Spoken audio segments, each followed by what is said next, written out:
Welcome back to Dan91's Garage. This week we're going to continue work on the intercooler setup for the Toyota Starlet turbo conversion. I've got a universal pipe kit over there, so now we can start making the cold side pipe from scratch.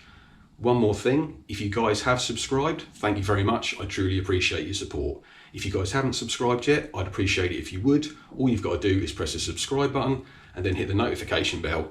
That way you'll get a note to tell you when a new episode's released on this build. You guys don't want to miss out because we're really getting down to the nitty gritty of this project now. So without further ado, let's dive straight into this. See you guys in a sec.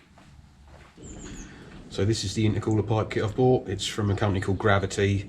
It's a universal fitment kit, which basically means it fits no vehicles at all, but it's got enough pipes in there so you can chop them up and make them fit your particular application. So it's 2-inch diameter pipe. So 51mm on the outside, although I think they list it as 50mm, it's actually 51mm, which is what I wanted anyway, because all the hoses and silicone couplers come in 51mm and not 50, so that's good. So you get 2 straights, 2 90s, 2 180 U-bends and 2 45s as well.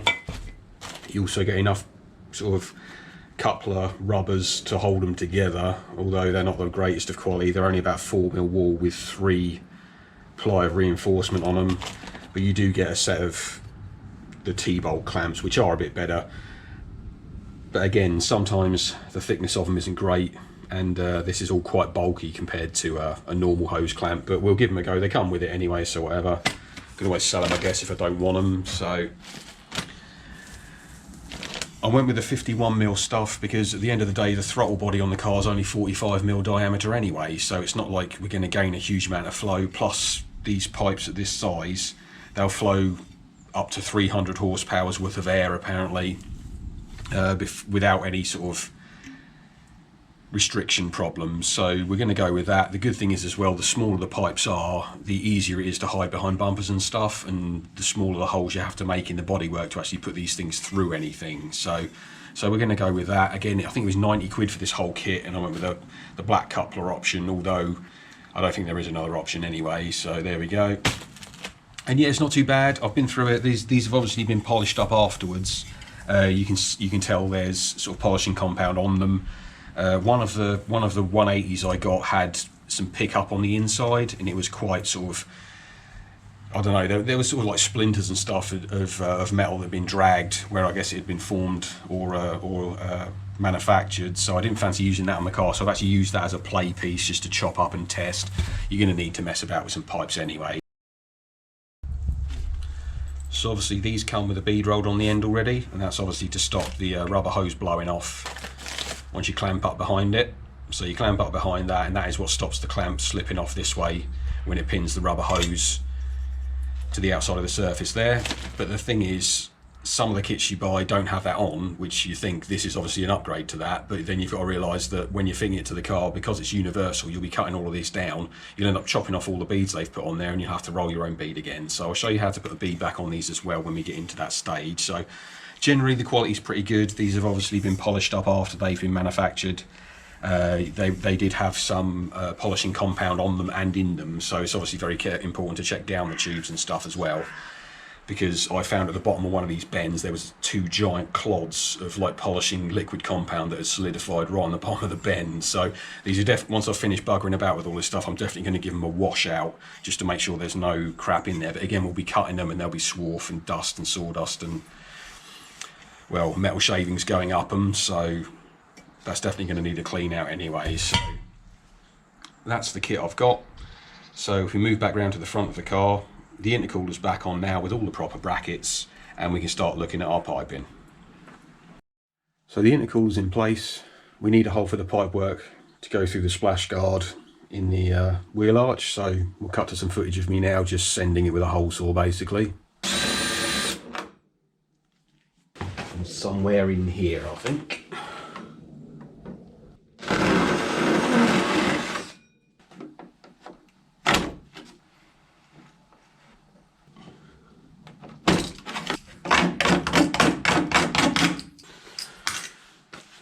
There we go, at least we can see where we're going now. So I've eyeballed it quickly from underneath, obviously trying to avoid this.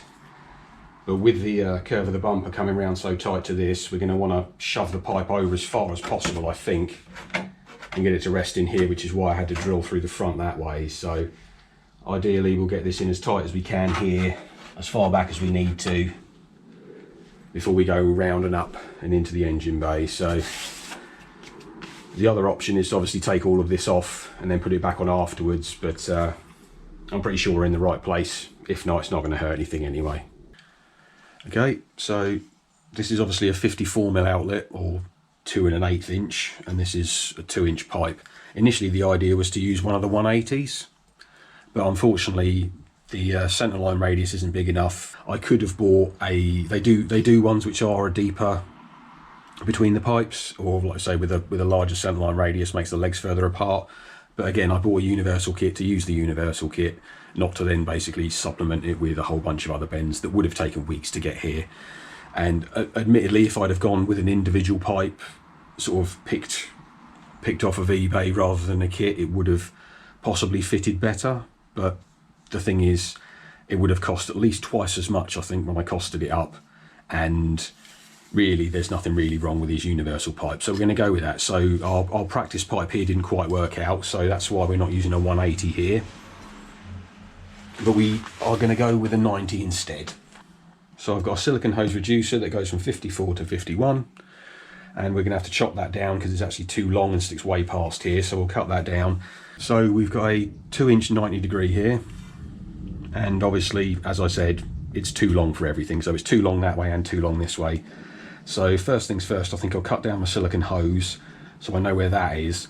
Then we'll work out the length this way. I figured out that it's about 35mm I need of alloy pipe inside of each of the silicone hoses. So wherever the end of the silicone hose is, I'll mark, add 35, and then we can cut that off. And then we need to do the same this way once we figure that out. So if we get this bend sort of cut and then in place this way, then we can work out this other leg. So we'll go and do that quickly. So there we go, auto silicone hoses, 54 to 51. I think I cut 25 off one end and 25 off the other, perhaps a bit more. So we'll pop him on there. And thankfully, because the intercooler is now solid in place, it's a heck of a lot easier to do all of this stuff rather than balancing on stuff. And I am going to stick the logos at the back. I couldn't find one manufacturer that did all of the hoses, so they've all got different company names on them, so I'm just going to turn them around so no one gets shown, so that stops it looking stupid. Make sure you push him right up. That's on there. So I'm going to use a normal worm drive clamp, and this one's from Kale, or Carlo, whichever way you pronounce it. The problem is with these sort of thickness of T-bolt clamps, the intercooler itself, the amount of flat area behind the bead, or the sort of ridge that's there to prevent it blowing off, it's not actually long enough. So you end up with this back edge where the end of the silicone hose is, which isn't great. And when it clamps down, this front edge is sort of halfway up the hump, so it's not really good for the hoses and doesn't actually fit there. Plus, it's actually the wrong size. So even if it was the right size, you've got to be careful with the thickness of your bands, which is why I prefer thinner clamps, because they actually bite into the hose and then they actually create a lot more pressure down on it, because this is trying to spread itself over a wide area. And then we'll drop that on there. And obviously remember, you're going to want to be able to access the screw when the bumper's on, so we'll actually screw this one up around the back and again. And try and keep a nice even gap, so it bites down uniformly on the actual hose itself. So we can now cut our tube.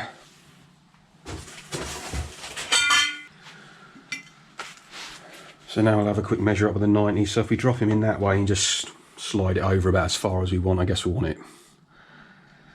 I'm going to say about there, we obviously got to be careful of the inside of this bend rubbing on here, but we're going to put some protection over that anyway, so we'll go about there. Doesn't look too bad. So if I mark up the end here, that's where the end of our silicone hose is going to be, and we need to add 35 to 40mm to that, and then cut that off. So that'll obviously get rid of the bead that they've already rolled on there for us. So we can chop that off, fit him in there, then we'll be able to work out how much of this other leg we need.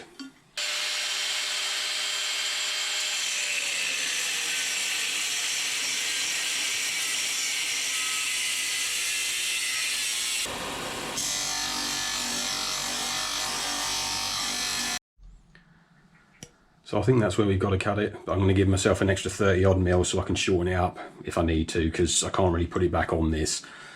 So that's where it needs to be. I've measured 35 mil, and what I've used is a piece of the offcut from one of the silicone hoses. It fits on there nice. Set that round as a ring, so now I can basically just draw around that. And so if I draw around this, that'll then give me the line I need to cut to.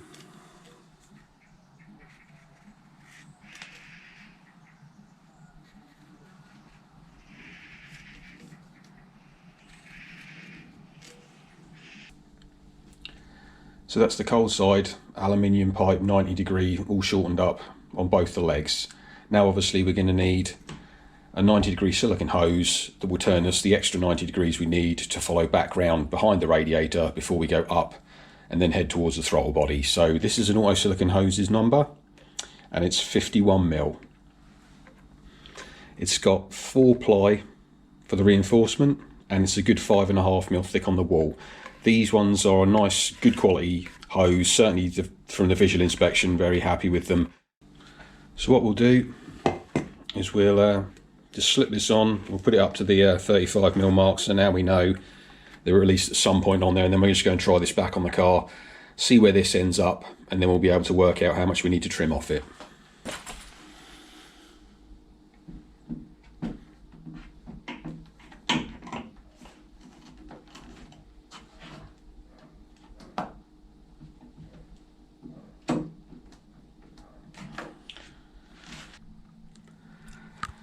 So we can see the other end of the tube there, and ideally I want it to come up sort of vertically halfway in between these 2 points. So obviously we've got the back of the radiator fan and the gearbox mount there, so we'll come out of that with a straight piece of alloy pipe and then bend it up. But I think at the moment it's a little bit too far sort of this way.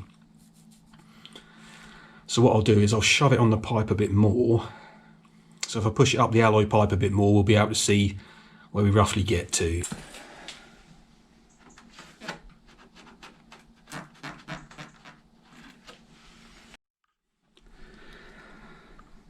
No, not a bad guess.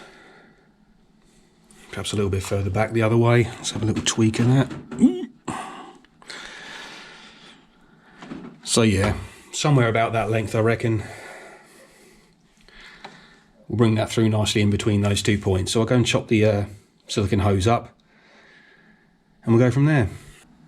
So we need about 25 mil off this end, and we'll shorten down the other end as much as we can. Job's a good one.